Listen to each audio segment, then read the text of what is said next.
Franck Ferrand, 14h, 15h sur Europe 1. Et nous sommes au cœur de l'histoire cet après-midi de Théodora, l'impératrice de Byzance. Avec vous, Franck Ferrand, et votre invitée Joëlle Chevet, historienne, spécialiste de la Société d'Ancien Régime et de l'histoire des femmes, auteur des Grandes Courtisanes aux éditions First. Et bien sûr, cette Théodora est une de vos grandes courtisanes, Joëlle Chevet. Alors, quand je dis une des, on pourrait presque dire que c'est la plus grande. Son cas, je parlais tout à l'heure de cas quasiment uniques dans l'histoire. C'est une ascension sociale vertigineuse, extraordinaire. Alors, comme toujours dans les cas de ces personnages dont les origines et dont la jeunesse sont un peu obscures, eh bien on ne sait pas trop quoi dire sur son enfance. Il faut s'en remettre à Procope. Vous vous en méfiez, vous, de Procope de Césarée ?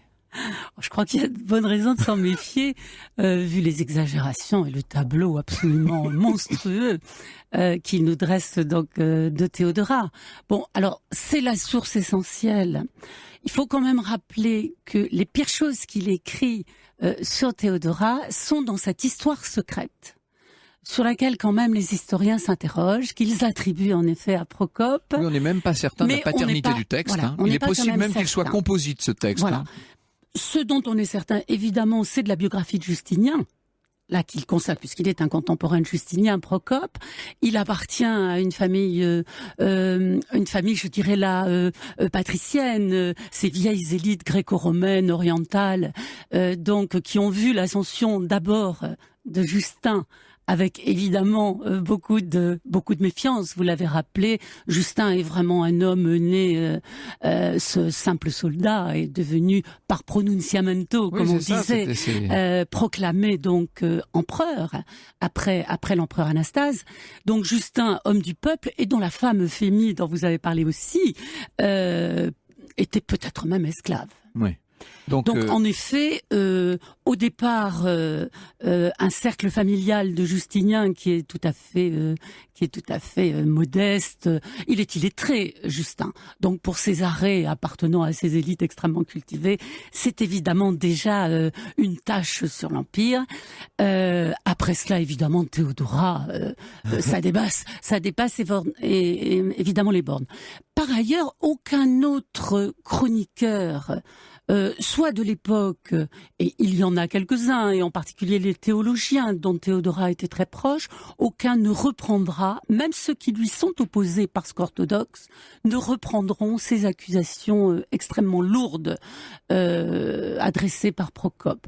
Donc il faut quand même qu'on reste un petit peu nuancé dans cette affaire. Néanmoins, on est bien en présence d'une jeune fille du peuple qui très probablement a été mêlée à cette vie de l'hippodrome. Extraordinaire, un hippodrome. Incontestablement, elle est née dans ce chaudron bouillonnant de non pas Byzance, puisque à l'époque on l'appelle Constantinople, fondée en 300. D'abord la Nouvelle Rome et ensuite Constantinople à partir donc de 330.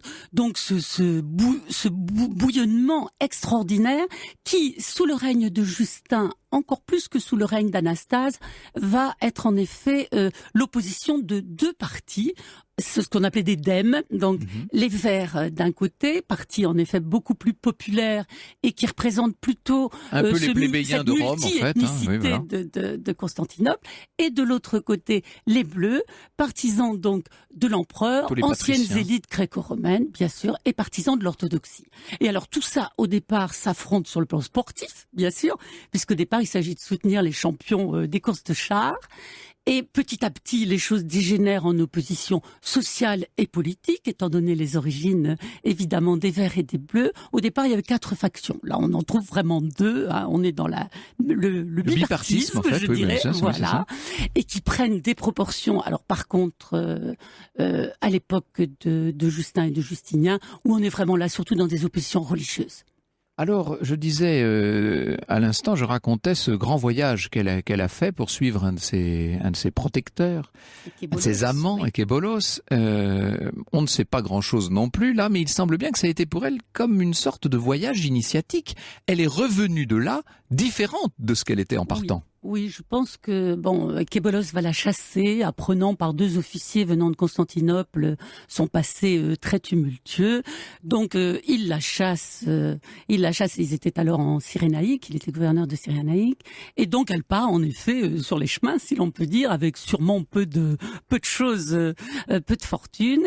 Et elle va en effet, je pense que c'est à Alexandrie en effet que cette initiation se fait et qu'elle découvre qu'il suffit pas d'être belle.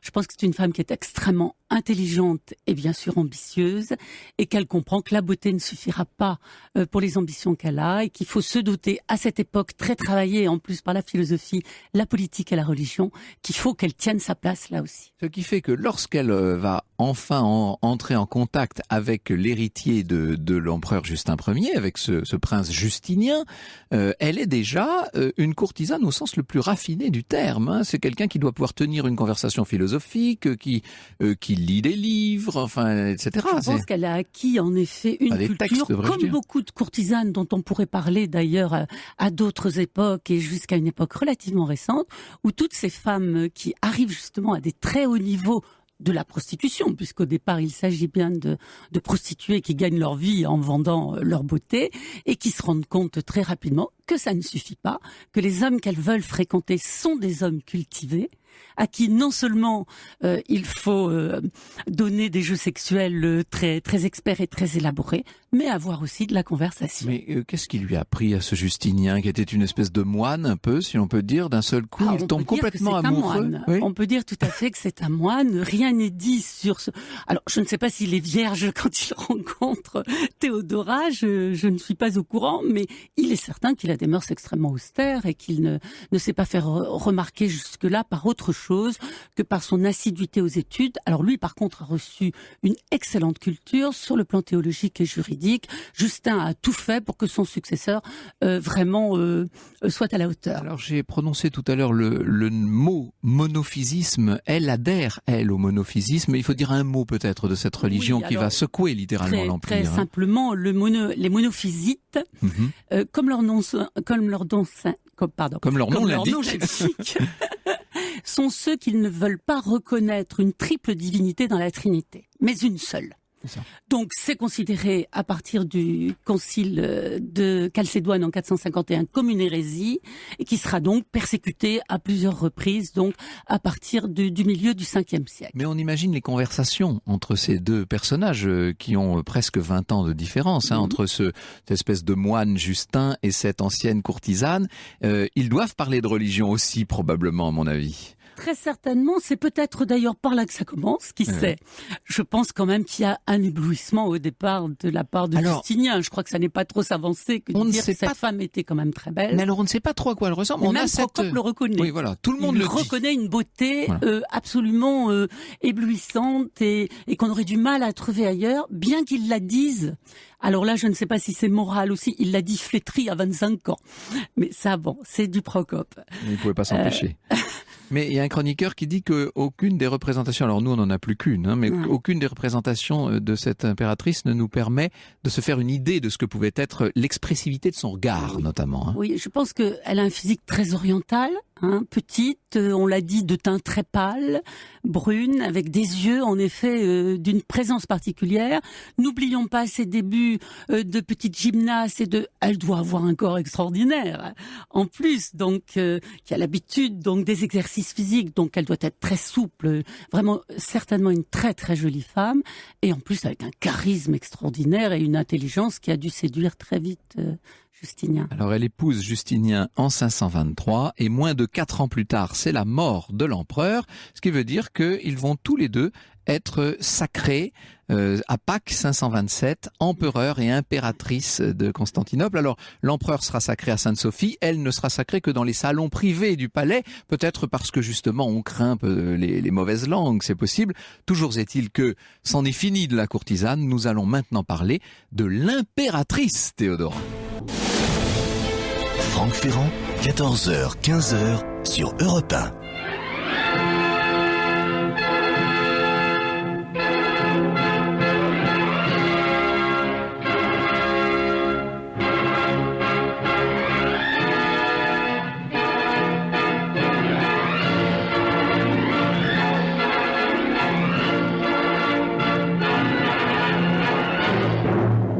Un extrait de la bande originale du film Théodora, impératrice de Byzance, composé par Enzo Rossellini. Théodora, impératrice de Byzance, dont vous nous parlez cet après-midi, Franck Ferrand, avec votre invitée Joëlle Chevet, historienne spécialiste de la société d'Ancien Régime et de l'histoire des femmes, auteur des Grandes Courtisanes aux éditions First. J'aime bien, moi, ces films des années 50. Là, c'était en 1952, ce film sur Théodora en technicolor. Enfin bon, on en faisait beaucoup, bien entendu, mais le sujet s'y prête. On l'aura compris. Alors, elle est impératrice maintenant et elle va avoir sur son mari un véritable ascendant. D'ailleurs, on parlait tout à l'heure de la fameuse fresque de la mosaïque de Ravenne. C'est assez spectaculaire de voir la façon dont elle y est présentée, Joëlle Chevet. Je crois que ce qui est d'abord peut-être le plus spectaculaire, c'est de voir l'empereur et l'impératrice. C'est ça, voilà. Représentés avec les mêmes codes de représentation et d'aura sacrée qui les entourent, Un peu avec les mêmes dimensions. d'une certaine manière. Hein. C'est le seul exemple. Ouais, c'est ça. C'est le seul exemple dans l'histoire de l'Empire romain et d'Orient et d'Occident, de voir, et même postérieurement, de voir un couple représenté de cette façon-là, en totale égalité, je dirais, de dignité, de souveraineté. C'est vraiment très, très exceptionnel. Alors, il semblerait que, c'est ce que nous disent les chroniqueurs, parce qu'alors là, en revanche, on a quand même beaucoup plus de sources dès qu'on arrive dans la période du règne, puisqu'évidemment, ça devient officiel. Il semblerait qu'on la voit très peu en public, cette Théodora. Elle qui s'est étant montrée étant jeune, elle se cache, l'âge venant. Alors, se cache-t-elle? Je ne crois pas que ce soit le mot qui convient. Je crois qu'elle rentre dans un système qui est celui de l'étiquette byzantine, où l'impératrice vit dans un palais qui est d'ailleurs très proche de l'hippodrome, relié directement à l'hippodrome, dans tout ce secteur énorme des palais impériaux, dont le palais de Daphné, qui en effet est affecté à l'impératrice. Et ce palais de Daphné, elle y vit en effet de façon retirée, c'est-à-dire qu'elle ne sort que très rarement par des apparitions éblouissantes, entourée d'un train évidemment extraordinaire chaque fois qu'elle fait des apparitions publiques. Elle fait également des apparitions publiques évidemment sur l'hippodrome, quand l'empereur ouvre les jeux, ou alors quand il y a une victoire particulière, tout est célébré dans l'hippodrome à ce moment-là. Et le reste du temps, elle est en effet, alors il ne faut pas l'imaginer enfermée dans un tout petit espace. L'espace des palais impériaux est immense, plus de 30 hectares qui descendent en terrasse sur la mer de Marmara, donc un ensemble absolument extraordinaire, et qui communique directement par une loge spéciale et un escalier spécial avec l'hippodrome. Et elle reçoit dans ce palais tous les grands dignitaires du royaume, les ambassadeurs, les gouverneurs de province. Donc elle dirige l'empire, mais en effet de façon beaucoup plus opaque. Est-ce que c'est vraiment elle qui dirige? On l'a vu représentée à égalité avec l'empereur. Alors, est-ce que dans la réalité, oui, c'est ça. Elle prétend, en tout cas, elle a dit en tout cas que l'empereur ne prenait jamais aucune décision sans la consulter. Ce qui nuance déjà le propos. Il ne prend jamais de décision sans la consulter. Il fait éventuellement après ses propres choix. On est dans une période extraordinairement importante de l'histoire de Constantinople, puisque encore une fois, en 476, l'Empire romain d'Occident s'est effondré. On est quelques années, quelques décennies seulement après. Il n'y a plus en quelque sorte que l'Empire romain d'Orient et la volonté de tous, que ce soit Anastase, Justin, Justinien, leur but est systématiquement d'essayer de reconstituer le grand Empire romain d'Orient et d'Occident. Alors, je pense que c'est surtout Justinien qui va reprendre, ne serait-ce que par les études qu'il a faites. Justinien a vraiment une formation, je dirais, de romain, de par ses études. Et son rêve est en effet de retrouver les anciennes frontières de la fin donc du IVe siècle, donc en 395, quand meurt Théodose. Et donc, il rêve de reconquérir l'Italie, la Gaule, tout, si vous voulez, la partie occidentale de l'Empire est assiégée par une série de peuples dits barbares. Et donc, c'est le rêve de Justinien, en effet, que de revenir à ce grand empire des Césars. Est-ce qu'elle adhère à ce rêve, elle, Théodora? Elle le partage, je dirais. Ça ne semble pas être sa priorité dans ses entretiens avec son mari et dans la part qu'elle va prendre dans la politique impériale. Je ne pense pas que la politique militaire fasse partie de ses priorités, mais elle est très proche de ses généraux. Alors elle, on a vu qu'elle était issue directement de l'organisation des Verts, puisque son père et son beau-père travaillaient pour les Verts. Elle a été secourue à 2 reprises, je suis passé un peu vite moi là-dessus tout à l'heure, par les Bleus, ce qui est un paradoxe, ce qui fait qu'elle va passer aux Bleus, et quand elle revient de son grand voyage d'ailleurs, elle est totalement dans un univers qui est celui des Bleus. Où se situe-t-elle politiquement, si je puis dire? En fait, elle se situe, je pense, pour des raisons stratégiques et d'ascension. Évidemment, elle va adhérer apparemment aux Bleus.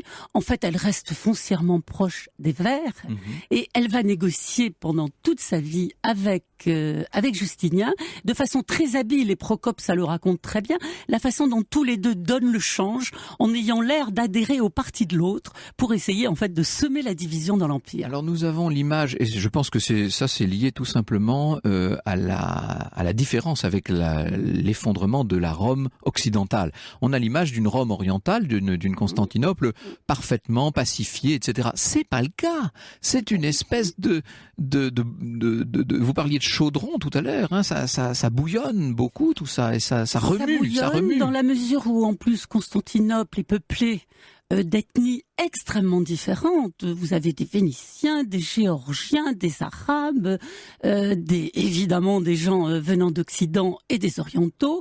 Donc là, de ce point de vue-là, tout le monde semble vivre dans une certaine égalité civile, puisque l'esclavage a été à peu près abandonné. Donc il y a une forme de liberté et d'égalité, évidemment fausse dans les faits, mais en tout cas en théorie, et tout ça bouillonne avec aux frontières une pression qui devient de plus en plus forte, sur toutes les frontières d'ailleurs, et en particulier sur les frontières slaves. La pression fiscale pour financer la politique prestigieuse de Justinien devient de plus en plus forte, tellement forte que les gens se révoltent aussi, il faut le dire. Voilà, il faut voir que Justinien a en effet une politique militaire extrêmement ambitieuse, et chaque fois que ces généraux, et je pense à Bélisaire et Narsès qui sont les plus connus, chaque fois que ces généraux vont reprendre du terrain sur l'ancien empire romain, on fortifie, on construit. Donc c'est une politique qui est absolument ruineuse, et donc la population de Constantinople est absolument rançonnée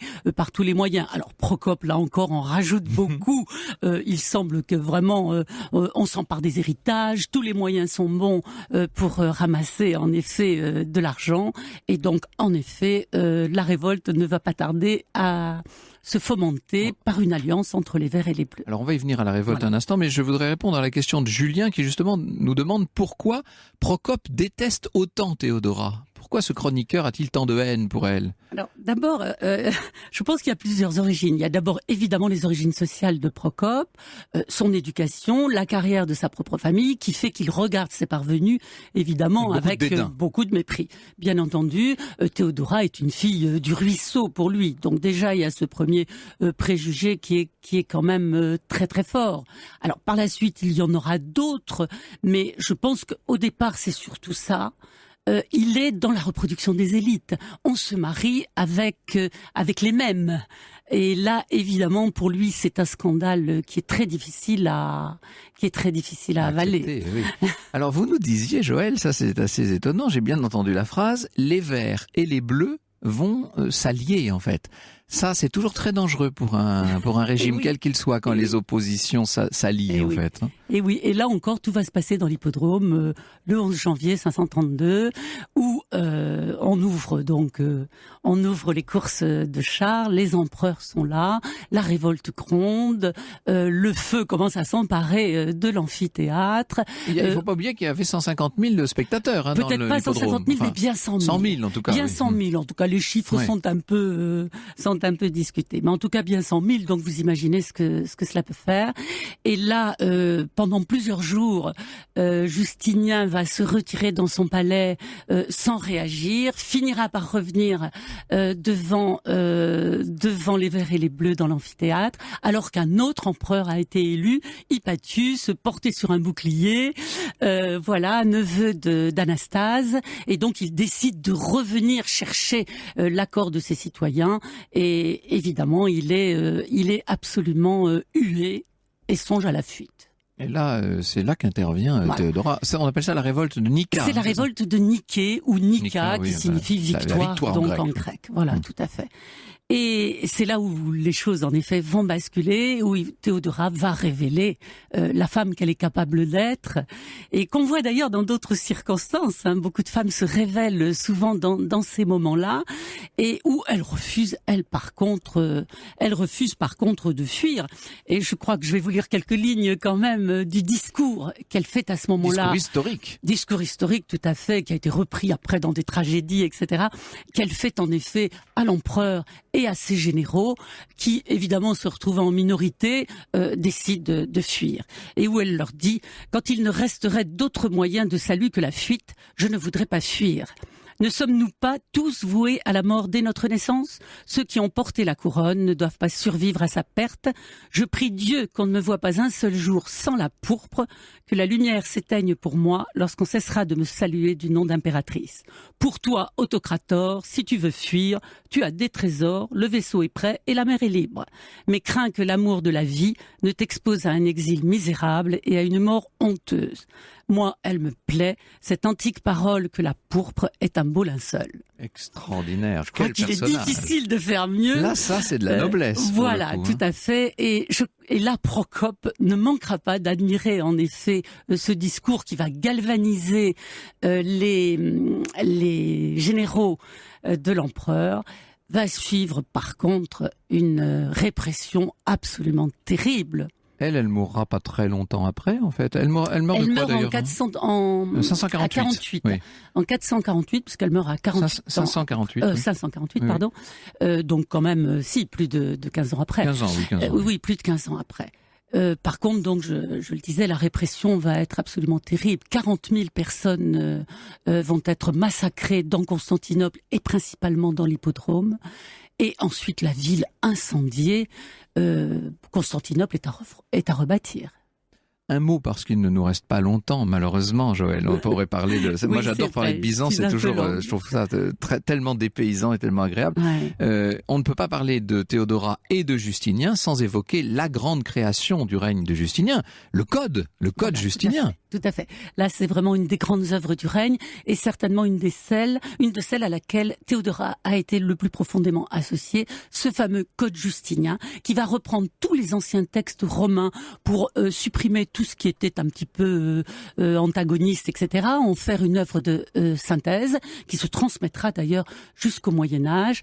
Et Théodora va intervenir là très, très vivement en faveur des femmes et dans de très nombreux domaines. Je n'ai peut-être pas le temps de développer. Non, on ne peut pas développer les domaines, mais c'est quand même passionnant de voir que cette femme aura quand même eu un rôle, une influence extraordinaire, et notamment au profit des femmes. Voilà. Hein, elle n'a jamais oublié, je pense, ses origines de prostituée méprisée, et elle fera tout dans le domaine des femmes, que ce soit par rapport aux prostituées, mais aux femmes mariées, aux filles mères, pour faire adopter des législations beaucoup plus en faveur de leurs droits. Elle n'a pas eu d'enfant avec Justinien, en fait. Elle n'a pas eu d'enfant. Elle a eu une fille qu'elle a mariée avec le fils de Bélisère. Une fille qu'elle avait eue avant son mariage. Voilà, en fait. On n'en sait pas plus. Par contre, elle mariera une de ses nièces avec un neveu donc de Justinien, et qui sera donc Justin II. Qui ne réussira pas malheureusement à maintenir l'empire tel que l'avait voulu Justinien. Merci beaucoup Joël Chevet. Je rappelle que cette histoire incroyable de Théodora fait partie de toutes celles que vous racontez dans Les Grandes Courtisanes. C'est publié chez First. Merci.